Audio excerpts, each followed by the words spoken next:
उमरखेड़ तहसील के धानकी गांव में शिक्षक संदेश गुणेकर ने नाबालिग छात्रा के साथ दुष्कर्म किया।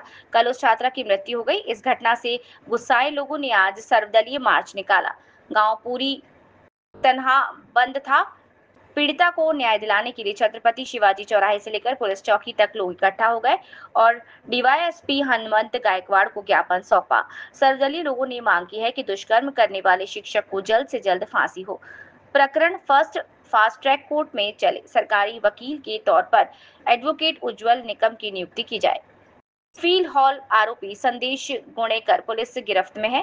उसने अभी तक कितनी छात्राओं के साथ दुर्व्यवहार किया और उसके साथ कौन कौन था, उसका पुलिस पता लगा रही है। वंदे भारत न्यूज के लिए उमरखेड़ से प्रसेनजीत दिवेकर की रिपोर्ट। प्रकार किंवा त्यांची शाळा न करता शाळेच्या नावावर घरून निघायचं आणि बाहेर जायचं असे प्रकार सुद्धा उघडकीस येत आहे। याला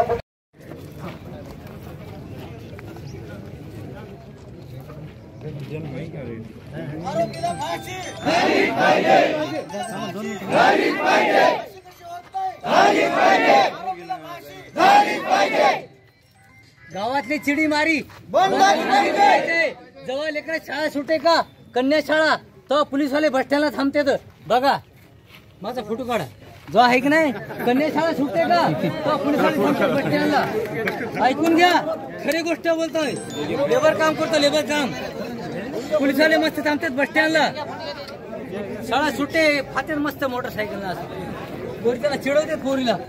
बघा मजाक नाही, शरीरशी बोला ना। मी माझा पण वाडी लोक धामकीला येऊन राहत आहेत, तर त्या सगळ्या मायमाऊलीच्या रक्षणासाठी आम्हाला दामिनी पथक हवं आहे। आणि या शिक्षण संस्थेवर सीसीटीव्ही कॅमेरे कंपल्सरी करा। या शिक्षण संस्थेवर ड्रायव्हर क्लीनर यांची रेग्युलर तपासण्या करा। यांची दारू किती पितेत, शैक्षणिक संस्था किती आहेत, लायसन कोणापाशी आहे, कसं आहे, या सगळ्यांची ऑडिट करा। आरोपीच्या दोन्ही भावाला सहआरोपी करा। सगळ्या गावकऱ्यांना 100% गॅरंटी आहे की आरोपीचे भाऊ सुद्धा सहआरोपी आहेत, त्याला आरोपी करा। आणि गोळ्या कोठून भेटल्या, गोळ्या कोठून आणल्या त्याचा शोध लावा। 2 वर्षापासून चालू आहे साहेब, 2 वर्षापासून। चौकशी तुम्ही करा। हो शिक्षण हे अत्यंत आवश्यक असल्यामुळे आपल्याला आपल्या मुलींना शाळेमध्ये कॉलेजमध्ये ट्युशनसाठी पाठवणं अत्यंत आवश्यक आहे।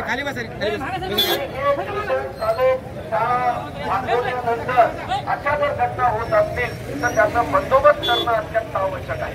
याच्यासाठी सर्व गावकऱ्यांनी पुढाकार घेतला पाहिजे आणि बारीक मायक्रो सर्वे करून, म्हणजे तिथं लहान मोठी चिडीमार जरी होत असेल तरी त्याला त्वरित आळा घालण्याचं काम पोलीस प्रशासनामार्फत आपण गावकऱ्यांनी केलं पाहिजे। आणि एक गोष्ट काही गोष्ट जरी आपल्या कानावर आली तर ते सामर्थ्य होता त्याचा उपयोग करून त्या जे कोणी गुन्हेगार त्याच्यात आपण बारीक जरी गुन्हा केला, मोठाही गुन्हा केला तरी ते तेच सजा झाली पाहिजे। कारण बारीक गोष्ट